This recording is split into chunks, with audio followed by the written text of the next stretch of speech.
Deməli, bizə belə bir sual verib. Bir cins link F qüvvəsinin təsiri altında tarazlıqdadır.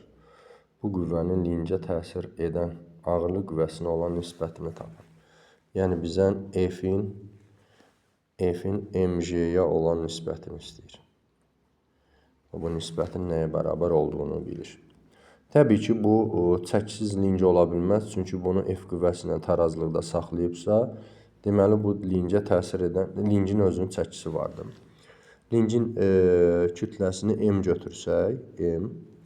Deməli, bu cismə təsir edən qüvvə linkin tən ortasından tətbiq olunur. Burada 6 bölgü var, deməli, 3-cü bölgüdən ağırlıq qüvvəsi tətbiq olunur. mg qüvvəsi. Deməli, biz buradan artıq linkin tarazlıq şərtinə əsasən F bölünsün mg, bilirik ki, qüvvə qoldan tərs asılıdır.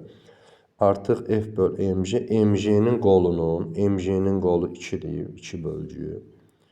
Deməli, qüvvənin F-in qoluna olan nisbəti, F-in qolu da 5-dir, 1, 2, 3, 4, 5. Deməli, 2-nin 5-ə olan nisbəti, cavab da 2-nin 5-ə olan nisbəti olacaq.